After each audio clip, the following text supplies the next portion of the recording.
Voilà, nous rendons grâce à Dieu et nous disons merci à l'homme de Dieu, le pasteur Achille. Je suis béni par cette exhortation et nous savons que le moment du mariage, c'est un moment important. C'est un moment de conseil. Alléluia. La Bible dit dans le livre d'Éphésiens, chapitre 5, Éphésiens, chapitre 5, le verset 22, le verset 23. Je veux lire le passage du verset 22 pour la femme et le verset 25 pour l'homme. Les femmes, soyez soumises à vos maris comme au Seigneur, car le mari est le chef de la femme, comme Christ est le chef de l'Église qui est son cœur. C'est l'apôtre Paul qui parle à la femme d'être soumise à son mari. La soumission, c'est la chose la plus importante dans un mariage. Les voisins savent que vous êtes chrétien. Et leurs oreilles seront tendues vers votre maison. Voir votre comportement, votre façon de se comporter, votre façon de faire. Comment tu réponds à ton mari. Comment tu te comportes vis-à-vis de ton mari. Vous savez, il y a des choses que les gens ne peuvent pas dire. Et qui regardent. Et qui passent par derrière pour nous critiquer. En tant que chrétien. Une femme qui n'est pas soumise, c'est un poison aux hommes. Tu dois respecter tout. Quel que soit ce qui est, à sa présence comme à son absence. Ce qui se passe dans ton ménage, avec ton mari, ni ton père, ni ta mère ne doivent être au courant. N'expose pas ton mari à ta famille, ni à tes amis. Ne sois pas une femme qui discute avec son mari à la maison et qui prend la discussion pour aller dire aux autres. Tu es en train de te détruire. Apôtre Paul nous enseigne que la soumission d'une femme apporte du bonheur dans son couple. Il y a une chose dans la vie d'un homme qui ne peut jamais accepter de perdre, c'est sa place d'homme, c'est son respect.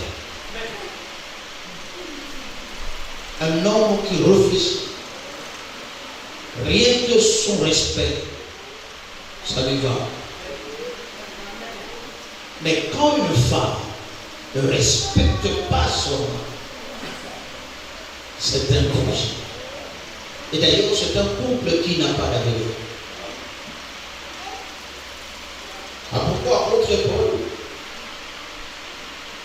dit que le mari est le chef de la femme, comme Christ est le chef de l'Église, qui est son corps. Et quand on dit tu es chef, ça ne veut pas dire que tu dois prendre l'autorité sur ta femme et tu vas commencer à taper, tu vas commencer à insulter, tu vas commencer à critiquer. Non. Être chef, c'est quoi? c'est être responsable.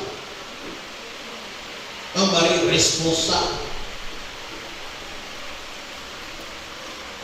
Quand tu vois ce qui est en train de se passer au niveau de la famille, vraiment tu dois te battre pour apporter la solution. Nous avons du genre de mari où, n'est-ce pas, même l'ampoule est grillée à la maison et puis tu es en train de chercher quelqu'un qui va venir mettre. Démontre à ta femme que tu es un homme. Parce que les femmes même voient ça. C'est très important.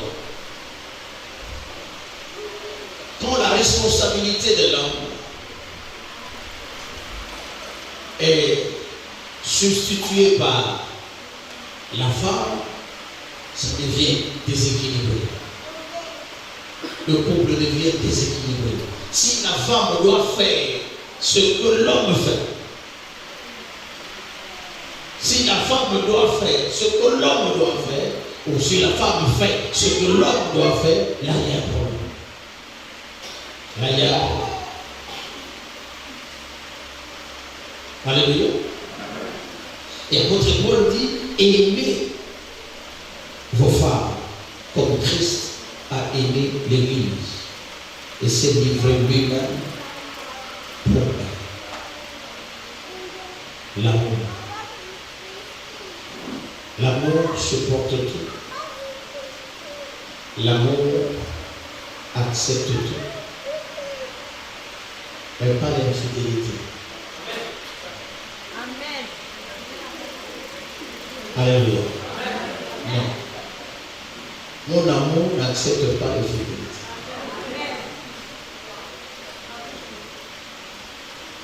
Dis-moi Amen. Quand il y a l'amour, l'amour doit être la fondation, le fondement, le socle d'un ménage. Quand il y a l'amour, vous aurez une vision de choses autres que ce que les gens vous regardent. Soutenez-vous main dans la main. Je me souviens quand je me mariais en 2007. Dans la salle, il n'y avait pas beaucoup de gens. C'est vrai, les pasteurs étaient là, parce que j'étais déjà un pasteur. Mais je me suis marié, je n'avais absolument rien. Et j'avais un combat dans ma belle famille. Le combat était, tu es en train de te marier, mais tu sais qu'on ne t'aime pas. Mais quand même, tu le fais. Soutien de mon épouse. Il a dit, quel que soit ce que tu es, moi, je t'accepte tel que tu es.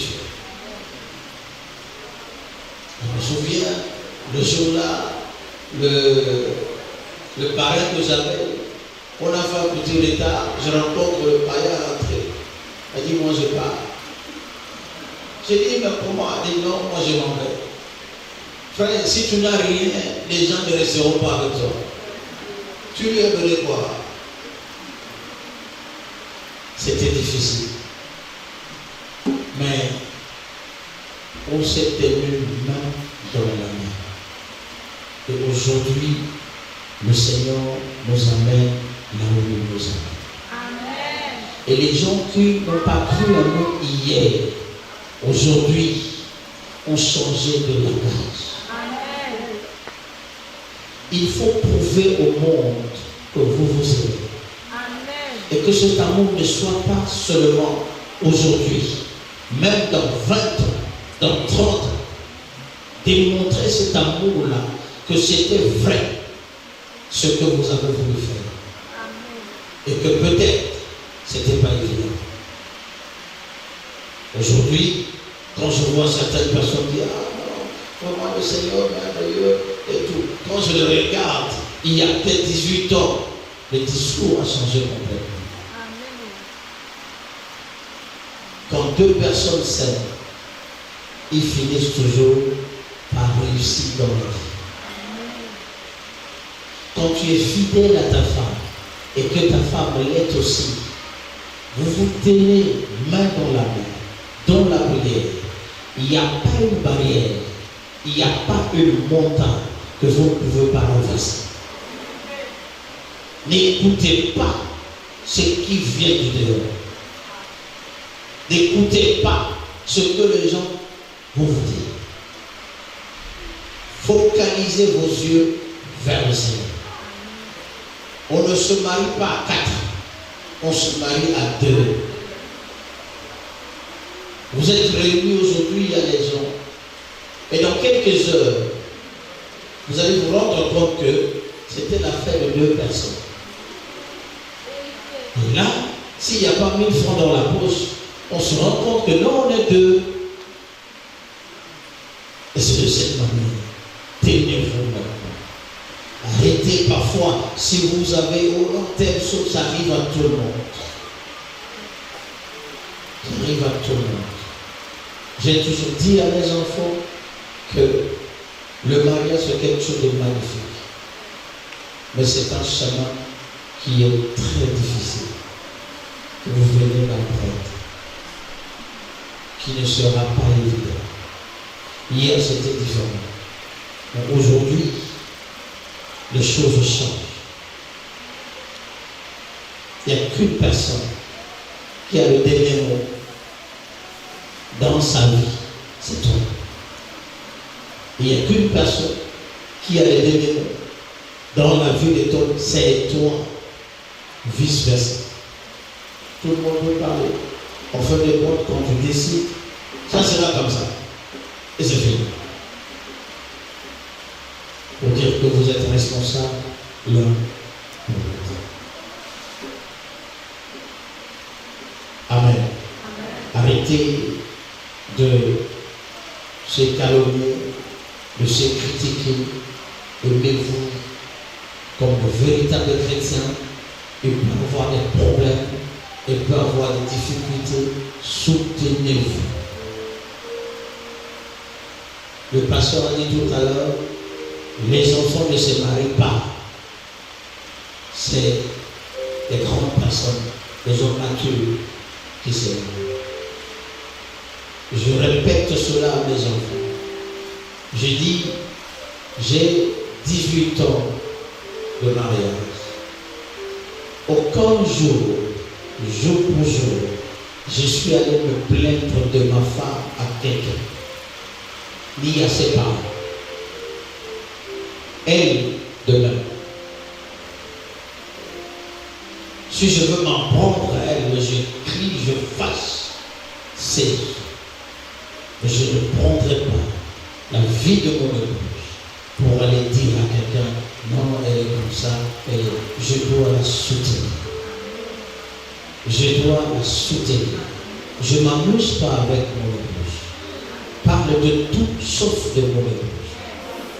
Même si tu es un chrétien et que tu es croix à l'église, si tu tentes à elle, là tu me touches. Et ça vous savez. Elle doit se sentir protégée. Elle doit se sentir protégée. Et c'est ce qu'il faut. Et lui, il doit se sentir respecté. Quand vous avez ces ingrédients, vous allez créer un beau couple. Même si vous êtes dans la disette, même si vous êtes dans les difficultés, les gens ne sauront pas. Les gens croient que nous, on ne discute pas, on discute. Mais on sait comment on règle ça. Dis Amen. Dis Amen. Tout à l'heure, pas plus loin, tout à l'heure, mon épouse était en train de faire quelque chose, et puis elle a haussé le ton. Elle a haussé le ton. Tout à l'heure dans la chambre. Je lui ai dit, mais tu viens de crier sur moi. Dis non, mais tu viens de crier sur moi. Et puis quand je suis arrivé ici, elle m'a regardé dans les yeux et dit, chérie, je te demande pas. Là, maintenant, ici. Et c'est comme ça. Personne n'est au courant de ça. Nous avons nos affaires, on règle ensemble. Personne ne saura. Si je ne vous dis pas, personne ne saura qu'on vient de régler une situation là.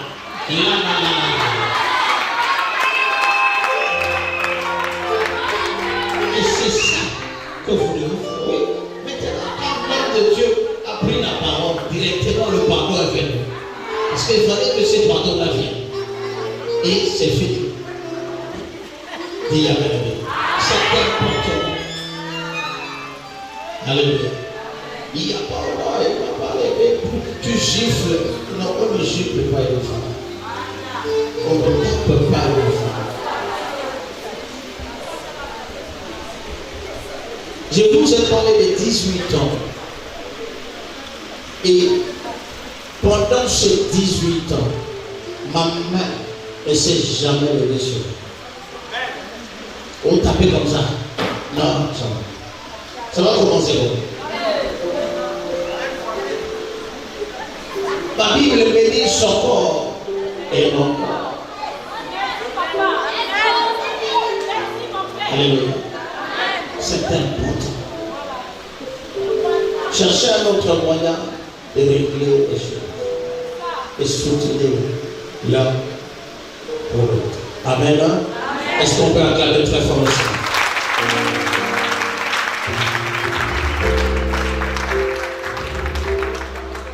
Très bien, nous allons passer à la bénédiction nuptiale.